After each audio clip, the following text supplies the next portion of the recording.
सर्वप्रथम मी आदरणीय सरांना माझ्या वतीनं वाढदिवसाच्या शुभेच्छा देतो आणि एवढी सुंदर मैफिल आयोजित केली, पण या सगळ्या याच्यातली महत्त्वाची सूचना जर कोणी दिली असेल तर ती केशवदादांनी दिली.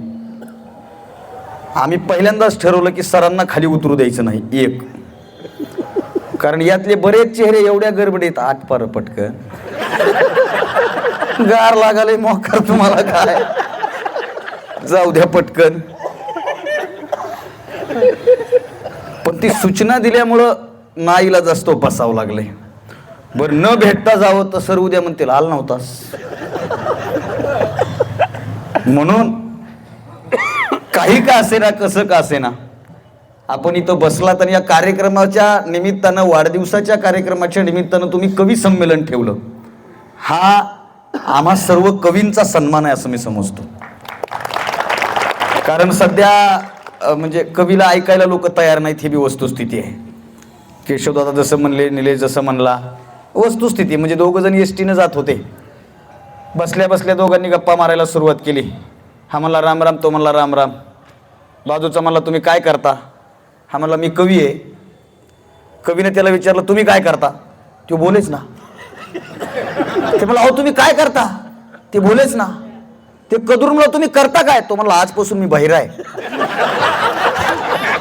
डेंजर परिस्थिती आहे, अशी वस्तुस्थिती आहे. म्हणजे शिवाजी जवरे सरांनी फार गोड लिहिलंय. त्याचं लिहितात की जमेना जगी कोणते काम ज्यांना, कविता असे एक हत्यार त्यांना. जमेना जगी कोणते काम ज्यांना, कविता असे एक हत्यार त्यांना.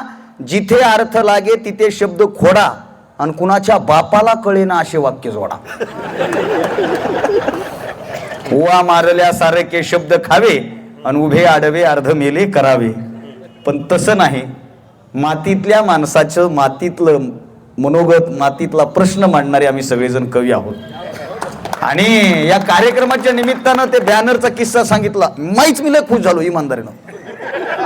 त्या नाक्यावर बॅनर बघितलं, मी लयच खुश झालो. आणि महाराष्ट्रात माझा गॉगलवरचा फोटो कुणीच टाकला नाही. बायको मला म्हणे तू मुद्दाम दिलास.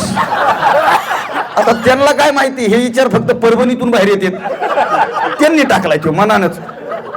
आणि पुन्हा एक गंमत अशी झाली आहे, मला लईच गोरं केले. मी नारायण दादापेक्षा चिकना दिसावे. मी आल्यापासून बॅनरकडे बघा, बरेच जण आता बॅनरकडे बघायला माझ्याकडे बघायला माझ्याकडे. ते कलरच तसा आहे. म्हणून मी सरांना मुद्दाम माझ्या बाजूला बसवलं.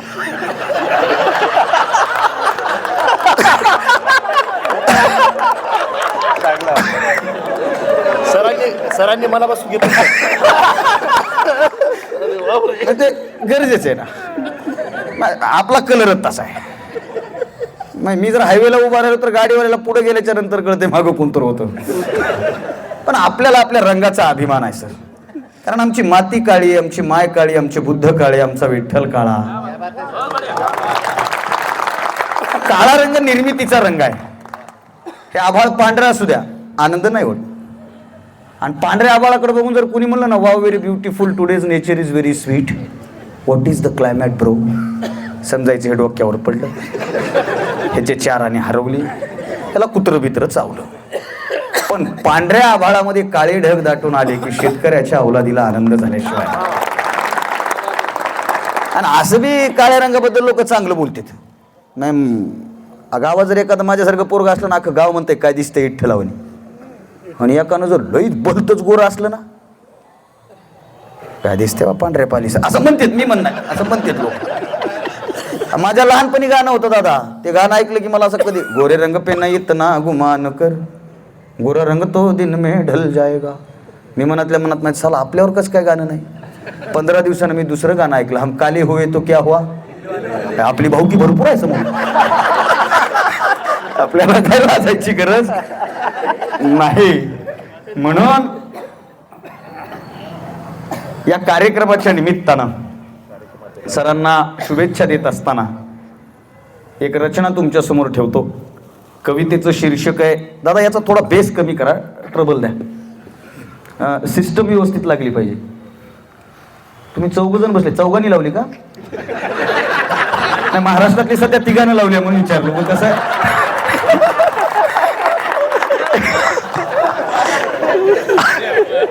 सिस्टम थोडी उशिराच लागायली सगळीकडली.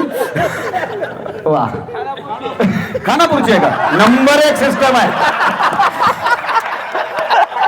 नंबर 1 आहे. नंबर 1 म्हणजे खानापूर म्हणजे नंबर 1. परभणी इकडे, खानापूर हो.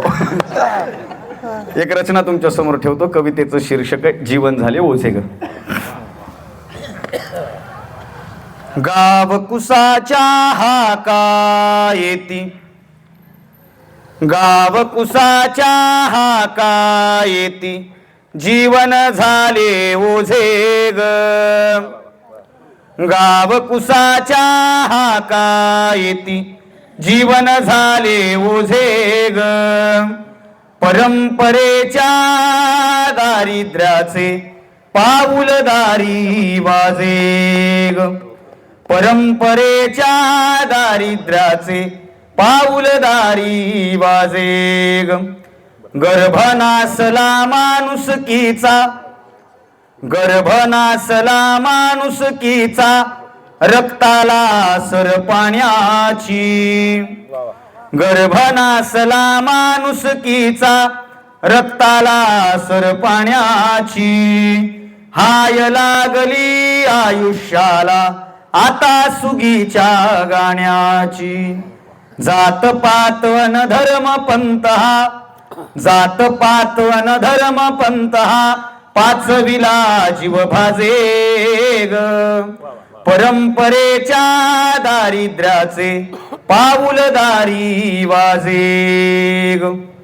मला सांगतो वर्तमान हा, मला सांगतो वर्तमान हा, जिने तुझे हे मलिन ग.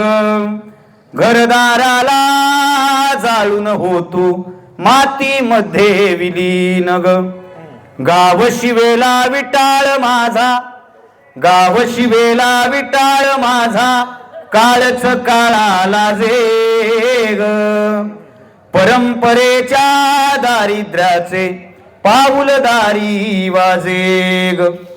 मी छळलेली मी जळलेली, मी छळलेली मी जळलेली, मी विच्छिन्नतेची गाथा ग.